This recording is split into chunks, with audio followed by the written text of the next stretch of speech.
салом дӯстон, имрӯз мо талош мекунем ки ба таври мухтасар атрофи бозиҳои дирӯзаи Евро 2024 ҳарф занем ва ҳамчунин дар бораи оғози Копа Америка 2024 ҳам суҳбат мекунем. Нахуст аз Аврупо шурӯъ мекунем, зеро ин қитъа ба Осиё наздик аст.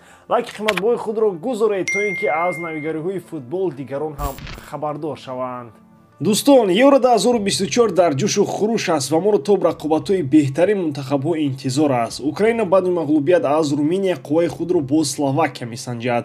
Полшаро бозии мушкил бар зидди Австрия интизор аст. Нидерландия кӯшиш мекунад аз Фаронса хол ба даст орад, а Туркия во мехӯрад бо Португалия. Чӣ гуна сенсатсияҳо моро мунтахабҳо тайёр карданд? Тамошои рақобатҳоро бо 1х ҷолибтар гардонед. Дар он ҷо регистратсияи осон, пур кардани маблағ аз тамоми гӯшаву канори дунё, вале аз муҳим бонус то ҳаҷми 8000 сомонӣ дар аввалин пардохт бо промокоди AMG 0777 ссылкаи бозӣ дар комментарияи ин видео.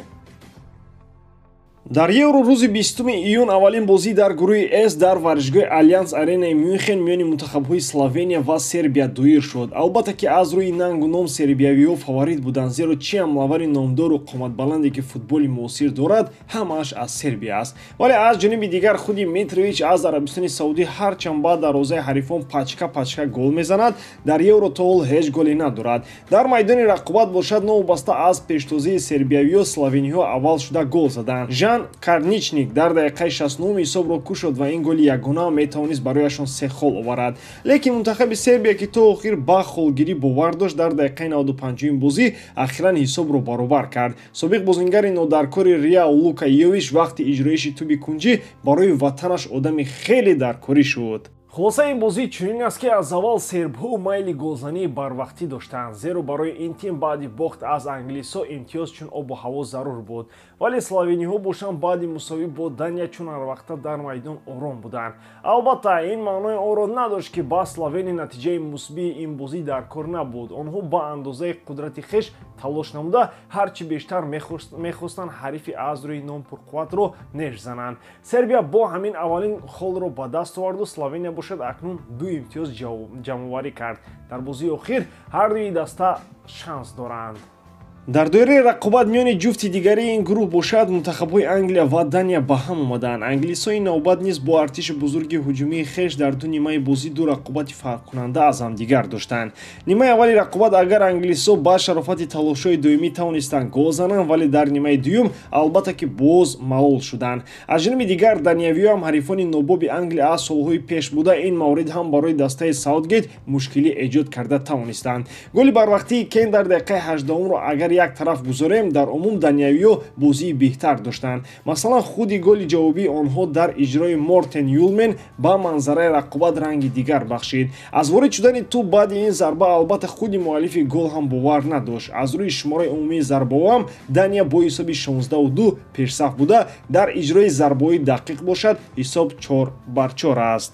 Аз ҷониби дигар агар Дания барои дилху даста мушкилӣ эҷод карда тавонад, зидди Англия ва ситорагонаш пои бозингарони дилху даста бояд шоқ шавад. Вале аллакай пеш аз дилху бозии Англия худи мураббии ин тим карах мешавад. Саутгейт чун ҳарвақта бозам дар хатти дифоъ карах шуд ва ҳеҷ ҷасурона ба пеш нашитофт.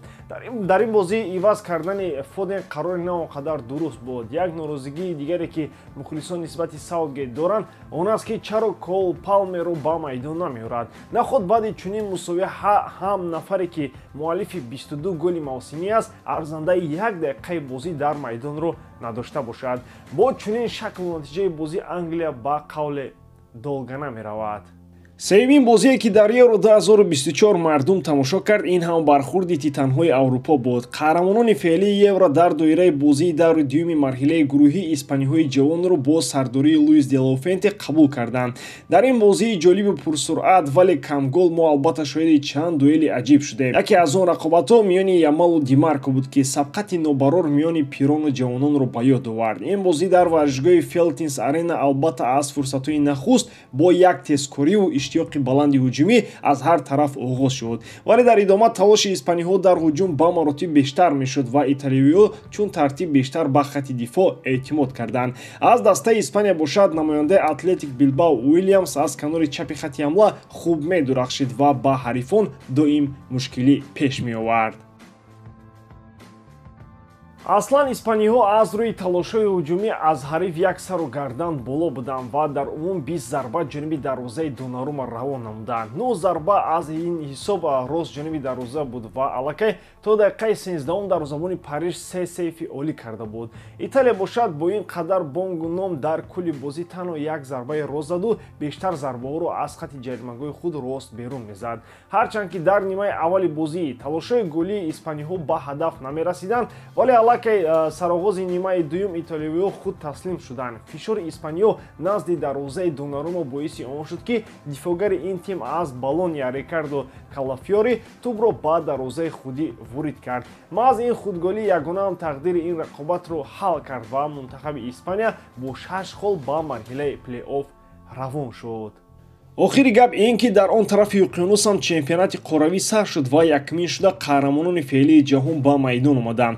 аввалин бозии мунтахаби Аргентина дар Копа Америка 2024 ҳам бо пирӯзӣ ҷамъбаст шуд ва ин навбат Канада аз дастаи Месси ярадор шуд. мунтахабҳои Аргентина ва Канада дар доираи бозӣ даври аввали марҳилаи гурӯҳӣ дар гурӯҳи А ба ҳам омада аргентиниҳо бо ҳисоби 2-0 пирӯз шуданд. дар сафи албиселесте Хулиан Алвареси Тортанак ва Лаутаро Мартинес аз Интер муаллифи гол шуданд. ҳардуи голҳои ин бозӣ дар нимаи дуюм ба самар расонида шуданд. яъне ин маънои онро дорад ки дар 45 дақиқаи аввал канадагиҳо ба ҳуҷуми дастаи Месси тоқат карда тавонистанд. дар омади гап худи Месси ҳам аз аввал то бо охир дар майдон буд ва хурсандона роҳ сӯи меҳмонхона пеш гирифт. дар ин гурӯҳ ҳамчунин дастаҳои Чили ва Перу қарор доранд ки бозиҳои нахусти хешро то ҳол доир накарданд. то ҳол бошад 3 холи аввалро Аргентина гирифту 2 голи аввалро ҳам аргентиниҳо ба самар расониданд. ин бозӣ бошад дар варзишгоҳи Мерседес Бенз аренаи шаҳри Атлантаи Амрико доир шуд. гапи охирин ин аст ки агар Месси аз Копа Америка бо ҷон ба хона равад, пас аниқ 3-4 туби тиллоиро пешакӣ хоҳад гирифт. ба ҳамин тамом бояд дорам ки эҷодкории ман ба шумо писанд меояд. лайк, комментария ва дар канал обуна шуданро аз ёд набароред. бо шумо бисёр вақта Муҳаммад Гайров. хай бародарон, дар паноҳи Аллоҳ.